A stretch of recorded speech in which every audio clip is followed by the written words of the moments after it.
At no other point in pop history have two members of the same family been able to dominate radio airwaves like Michael Jackson and Joseph Jackson.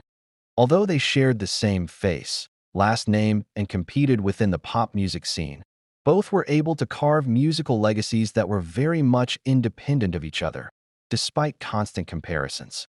Like many blood relatives, they had a lot in common and shared an unspoken affinity. In private, both were shy, spiritual, and sensitive in nature. However, on stage they cultivated a larger-than-life persona and were lauded as dynamic performers, with the added bonus being that the two are nearly indistinguishable twin brothers. Because Michael was first to attain superstardom as the lead singer in the Jackson 5 and later, as a solo artist, achieved unimaginable success, ultimately becoming the king of pop, many believe that, despite Joseph Jackson's own accomplishments, he was destined to remain in his twin brother's shadow. Fiercely ambitious and determined to have his own moment in the spotlight, at certain points in their long-standing careers, Joseph's star appeal grew comparable, if not stronger, to his twin brother, which, during difficult times, was employed to help soften negative press and improve Michael's tarnished public image. But with constantly evolving family as well as showbiz dynamics, what was the truth behind their telepathic brotherly bond?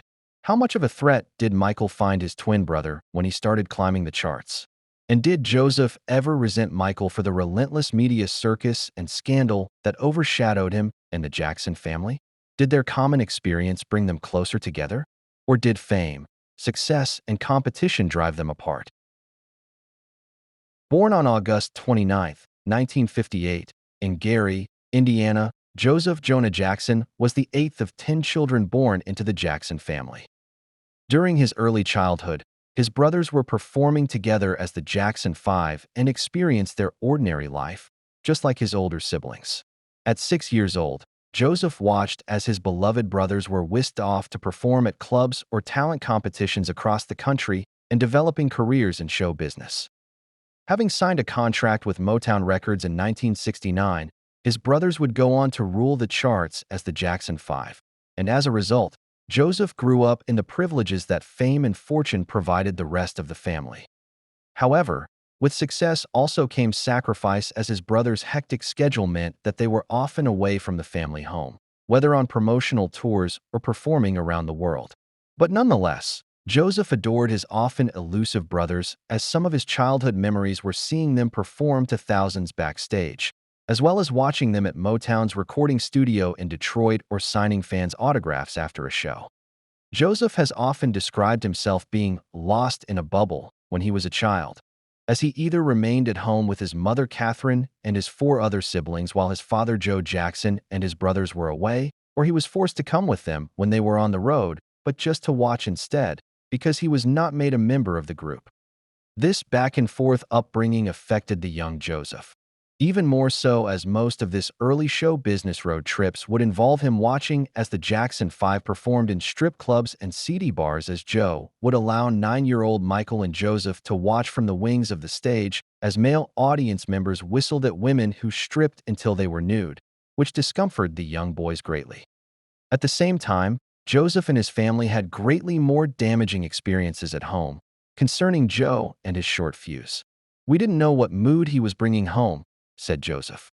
Joe, as all his children were instructed to call him, was notorious for his emotionally and physically violent methods of discipline, behavior Michael spoke openly about as an adult, recounting the years of terrifying rages and mental abuse his father inflicted on him, as well as the rest of his siblings.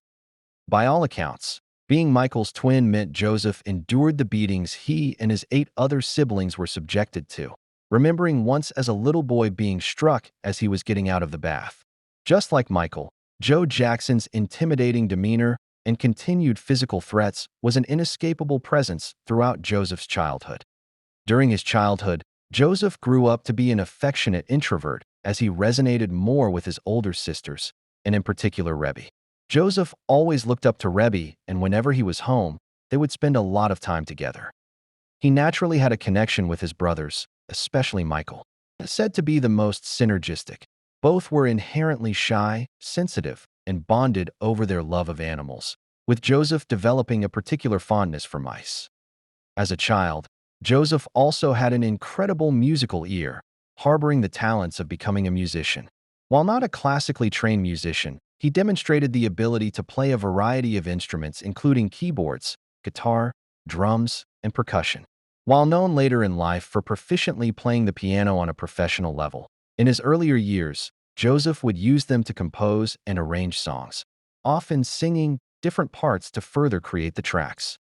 However, the shy then 8-year-old showed little interest in performing, but he did have one interest which will change him for the everlasting future: a talent in songwriting. Either at home or on the road, Joseph would write song-like poems in a notebook and continue reading them and working on them until they were just right. But one day in 1969, after the Jackson 5 signed to Motown Records after impressing Berry Gordy with their 1968 audition tape, Motown was set to write songs for their debut album. In a strange coincidence, Joseph had just finished a poem he had written when he was only 6 for a mutual friend in his Gary, Indiana elementary school he had fallen out with, titling it, "I Want You Back." Realizing that the song has potential, the Jackson 5 pleaded for Joe Jackson to pay attention to Joseph, which he complied to, and brought his young son over to Motown Records in the early hours of the morning and went over the song with Berry Gordy. That little boy came up to me and asked me directly if the song was good enough for his brothers to record for their album, Berry recounted in 1997. And for a 10-year-old to have that kind of want, there's a lot to be said for that. Naturally, Berry agreed for the song to be recorded but organized for Motown's songwriting group, the Corporation, to polish up the poem into a full-fledged catchy pop song, which took them only 2 weeks before it was set to be recorded by the Jackson 5 the following week. Joseph even played the keyboard on the song. In October 1969, "I Want You Back" was released as the debut single from their December 1969 debut album Diana Ross Presents the Jackson 5, and quickly went #1 on the charts in January 1970. With his high amounts of talent and an impressive musical ear, Joseph continued to write more songs for the Jackson 5, but also introduced him to a rule he wasn't expecting to be made aware of, as he constantly watched his work being unnoticed by the public and instead given over to the Corporation, which would have a profound impact on him that hurt him throughout his early life. But on the brighter side, with his adorable looks, a sweet voice, and comic wit, Joseph clearly shared a similar star quality to Michael, and he soon was encouraged by Motown to portray Michael in his brother's Saturday morning cartoon series. The television role gave Joseph a new leaf. At first, people across the country mistaked him for Michael, but over time grew to adore him and his natural comedic and musical talent. And Joseph was a star in the Jackson family, as well, with his siblings idolizing him and his mother Catherine adoring his work on the show.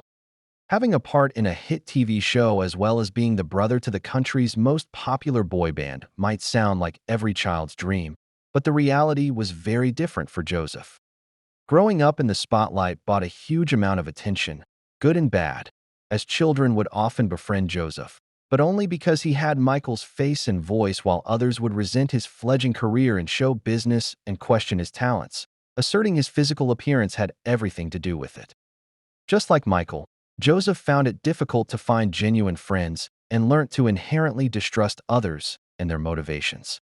As a result, Joseph's self-esteem took a major hit as he interrogated his looks, abilities, and inherent self-worth as he progressed into adolescence.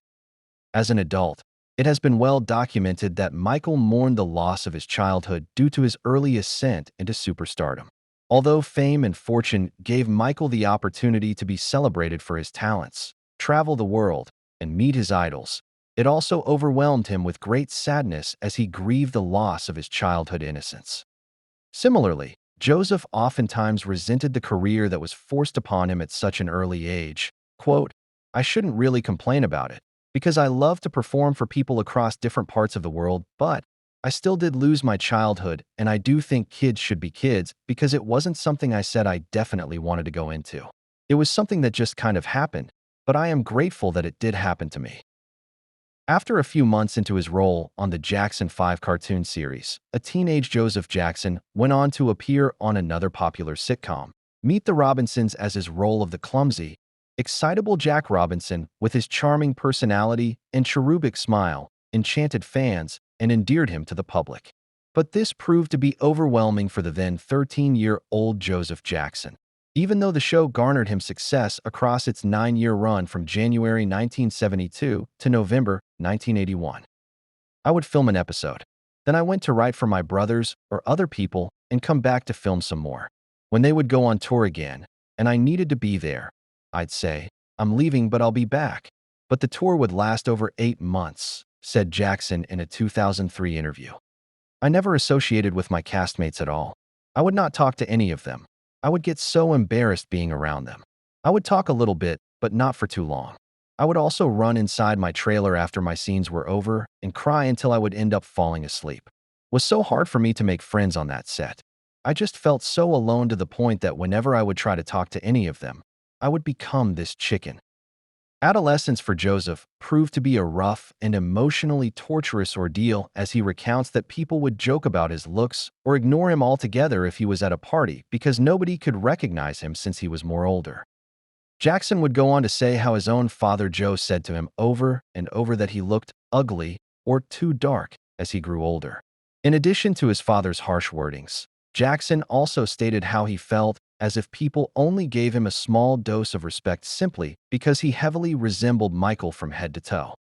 In his 2018 Netflix documentary, simply titled Joseph, Joseph Jackson recalled a story about how a woman insulted him directly to his face. The woman, who appeared to be in her late 30s, was with her young kids at the same airport he was at to go to Spain to film an episode with the entire cast and crew of Meet the Robinsons. At the time, Jackson was 14 and had since become a well-known television star within the American public. He explained that the woman saw us at our gate on the way to catch our flight.